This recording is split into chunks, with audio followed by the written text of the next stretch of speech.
ರಾಜ್ಯಾದ್ಯಂತ ಗಮನ ಸೆಳೆದಿದೆ. ಮುಖ್ಯಮಂತ್ರಿ ಸಿದ್ದರಾಮಯ್ಯನವರು ಮೂಡಾ ನಿವೇಶನ ವಿತರಣೆ ಹಗರಣದಲ್ಲಿ ಭಾಗಿ ಎಂದು ದೊಡ್ಡ ಪಾದಯಾತ್ರೆ ನಡೆಸಿದವು. ಈ ಪಾದಯಾತ್ರೆ ಏತಕ್ಕೆ, ಅದರ ಹಿನ್ನೆಲೆ ಏನು ಇತ್ಯಾದಿ ಸಂಗತಿಗಳನ್ನು ಜೆಡಿಎಸ್ ನಾಯಕ ಹಾಗೂ ಕೇಂದ್ರ ಸಚಿವ ಎಚ್.ಡಿ. ಕುಮಾರಸ್ವಾಮಿ ಅವರು ಎಳೆ ಎಳೆಯಾಗಿ ಸಾರ್ವಜನಿಕ ಸಭೆಯಲ್ಲಿ ಬಿಚ್ಚಿಟ್ಟರು.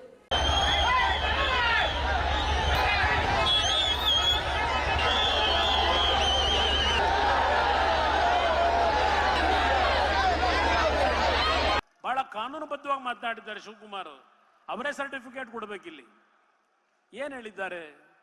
ಅಯ್ಯೋ ಪಾಪ ಪಾಪ ನಮ್ಮ ತಾಯಿ ಮುಖ್ಯಮಂತ್ರಿಗಳ ಧರ್ಮಪತ್ನಿಗೆ ಅವರ ಅಣ್ಣ ಅರಿಶಿನ ಕುಂಕುಮಕ್ಕೆ ಅಂತ ಹೇಳಿ 3 ಎಕರೆ ಜಮೀನ ದಾನ ಮಾಡಿರೋದು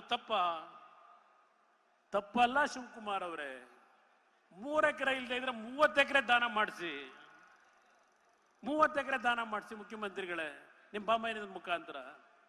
ಆದರೆ ಶ್ರಮಪಟ್ಟು ಕಾನೂನುಬದ್ಧವಾಗಿ ಭೂಮಿಯನ್ನ ಖರೀದಿ ಮಾಡಿ ನಿಮ್ಮ ಸಹೋದರಿಗೆ ನೀವು ಕೊಟ್ಟಿದ್ರೆ ನಿಮ್ಮ ವಿಷಯವನ್ನ ನಾವು ಚರ್ಚೆನೆ ಮಾಡ್ತಾ ಇರಲಿಲ್ಲ. ಆ ಭೂಮಿ ನಿಂಗರಾಜುದು ಅಲ್ಲ, ನಿಂಗುಂದು ಅಲ್ಲ, ಅದ್ಯಾವುದೋ ದೇವರಾಜುದು ಅಲ್ಲ.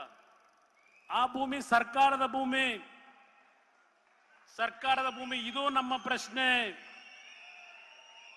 1997, 98, 2000ನೇ ಇಸ್ವಿನಲ್ಲಿ ನಿವೇಶನಗಳನ್ನ ಮಾಡಿ ಆ ನಿವೇಶನಗಳನ್ನ ಈಗಾಗಲೇ ಹಂಚಾಗೋಗಿತ್ತು.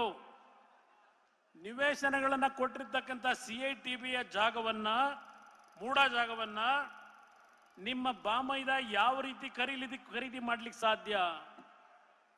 ಸೈಟ್ಗಳಾಗೋಗಿದೆ. ಖರೀದಿ ಯಾವ ರೀತಿ ಮಾಡಿದ್ದೀರಿ? ಅಗ್ರಿಕಲ್ಚರ್ ಲ್ಯಾಂಡ್ ಹೊಂದಿದ್ದೀರಿ, ಅದನ್ನ ಮತ್ತೆ ಅಲಿನೇಷನ್ ಮಾಡಿಸ್ಕೊಂಡಿದ್ದೀರಿ DC ಕೈನಲ್ಲಿ.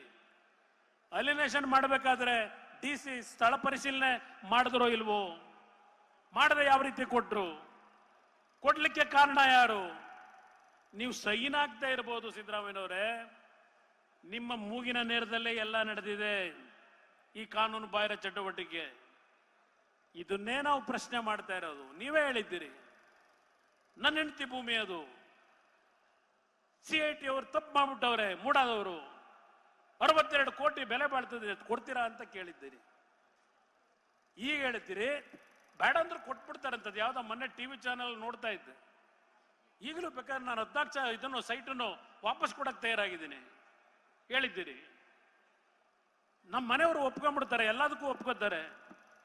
ಮಾಡಿದ್ದೆಲ್ಲ ತಪ್ಪುಗಳು ಮಾಡಿ ಈಗ ಸೈಟ್ ವಾಪಸ್ ಕೊಟ್ರೆ ನೀವು ಮಾಡಿದಂತ ಕಾನೂನು ಬಾಹಿರ ಚಟುವಟಿಕೆಗಳನ್ನ ಮುಚ್ಕೊಳ್ಳಿಕ್ಕೆ ಸಾಧ್ಯವಾ? ಇದನ್ನ ನಾನು ಪ್ರಶ್ನೆ ಮಾಡ್ತಾ ಇದ್ದೇವೆ. ಆಮೇಲೆ ಅದೇನೋ ಈಗ ಬರ್ತಾ ಇದ್ದಲ್ಲ ಟಿವಿನಲ್ಲಿ, ಇಲ್ಲೆಲ್ಲ ಅವ್ರ ಮಗನ್ನ ಯಾವ್ದೋ ಆಶ್ರಯ ಕಮಿಟಿಗೋ ಯಾವುದಕ್ಕೋ ಚೇರ್ಮನ್ ಮಾಡ್ಕೊಂಡು ಇಲ್ಲಿ ಉಸ್ತುವಾರಿ ನೋಡ್ಕೊಳ್ಳೋದು. ಜನಗಳ ಮಧ್ಯದಲ್ಲಿ ಟಿವಿನಲ್ಲಿ ಹೇಳ್ತಾರೆ, ಬರ್ತಾ ತೋರಿಸ್ತಾರೆ, ಅಪ್ಪಯ್ಯ ಅಪ್ಪಯ್ಯ ಅಪ್ಪಯ್ಯ ಅಪ್ಪಯ್ಯ. ನಾನು ಹೇಳಿಲ್ವಲ್ಲ ಅದು ಯಾವುದದು? ನಾನು ಹೇಳಿದ್ದಲ್ಲ ಅದು ಅಪ್ಪಯ್ಯ. ಯಾರು ಹೇಳಿದವ್ರು? 6 ಅಂತ. ನಾನು ಕೊಟ್ರೇನೇ ಇದು ಅಂತಾರೆ. ಸಿದ್ದರಾಮಯ್ಯನವರೇ, ಆ ಒಂದು ಪ್ರಕರಣವನ್ನ ಯಾವ ರೀತಿ ಮುಚ್ಚಾಕೊಳ್ಳಿಕ್ಕೆ ಹೋದ್ರಿ? ಮೊದಲು ಟಿವಿಗಳಲ್ಲಿ ಬಂದಾಗ 2-3 ಗಂಟೆ ಟಿವಿ ಮುಂದೆ ಬರಲಿಲ್ಲ. ಆಮೇಲೆ ಬಂದರು ನಮ್ಮ ಶಿವು ಅವರು ಮನೆಗೆ. ಯಾವ ದೊಡ್ಡ ವಿಷಯ, CSR ಫಂಡ್ದು ಅಂತ ಹೇಳಿ ಅಂದರು. ಅವ್ರು ಹೇಳಿಕೊಟ್ಟ ಮೇಲೆ ಶುರುವಾಯ್ತು. ಇಲ್ಲಿ ಎಲ್ಲವೆಲ್ಲ ಇಟ್ಟಿದ್ದೀನಿ, ಮಾತಾಡೋದು ಬಿಟ್ಟುಬಿಟ್ಟಿದ್ದೀನಿ. ಇದು ಏನೇನು ಮಾಡಿದ್ರು CSR ಫಂಡ್ ಕತೆ ಎಲ್ಲ ಇಲ್ಲೂ ದಾಖಲೆ ಇದೆ. ಇದು ಒಂದು ದೊಡ್ಡ ಫ್ರಾಡಲೆಂಟ್ ಡಾಕ್ಯುಮೆಂಟ್. ಇದು ಸಿದ್ದರಾಮಯ್ಯನವ್ರದ್ದು ಫ್ರಾಡಲೆಂಟ್ ಡಾಕ್ಯುಮೆಂಟ್. ಪುಸ್ತಕ ನೆನ್ನೆ ಇಲ್ಲಿ ಭಾಷಣ ನಮ್ಮ ಸಿದ್ದರಾಮಯ್ಯನದು, ನನ್ನ ರಾಜಕೀಯ ಜೀವನ ತೆರೆದ ಪುಸ್ತಕ. ಸಿದ್ದರಾಮಯ್ಯ ಅವರೇ, ತೆಗೀರಿ ನಿಮ್ಮ ಅರ್ಕಾವತಿದು ಕೆಂಪಣ್ಣಂದು ವರದಿ ಇದೆಯಲ್ಲ. ಏನ್ ಬಸವರಾಜಣ್ಣ, ಕೆಂಪಣ್ಣಂದು ಇದೆಯಲ್ಲ ವರದಿ, ಒಂದು ವರದಿ ಪಾರ್ಟ್ 1 ಪಾರ್ಟ್ 2 ತೆಗೀರಪ್ಪ. ಇದನ್ನ ತೆರೀರಿ, ಬಾಗಿಲು ತೆರೆದ ಪುಸ್ತಕ. ನಂದು ತೆರೆದ ಪುಸ್ತಕ ರೀಡು ಇದೆಯಲ್ಲ. ನಿಮ್ಮ ಮಗನಿಗೆ ನಿಮ್ಮ ಅಧಿಕಾರ ದುರುಪಯೋಗ ಪಡಿಸ್ಕೊಂಡು ಅದೆಂಥದೋ ಹಿಂದ್ ಕ್ಲಿನಿಕ್ಕೋ ಎಂಥದೋ ಎಲ್ಲ ಬೆಂಗಳೂರಲ್ಲಿ ಕೊಟ್ಟವರಲ್ಲ, ಮಲ್ಲೇಶ್ವರದಲ್ಲೂ ಇರ್ಬೇಕೇನೋ ಹಿಂದ್ ಕ್ಲಿನಿಕ್ ಎಂಥದೋ ಇದೆಯಲ್ಲ ಸರ್, ಅವ್ರ ಮಗಂದು ಲ್ಯಾಬು ಯಾವ ತರ ತಗೊಂಡಿದ್ದೀರಪ್ಪ? ಹೇಳ್ತಾ ಹೋದ್ರೆ ಪುಟ್ಗಟ್ಲೆ ಹೇಳಬಲ್ಲೆ.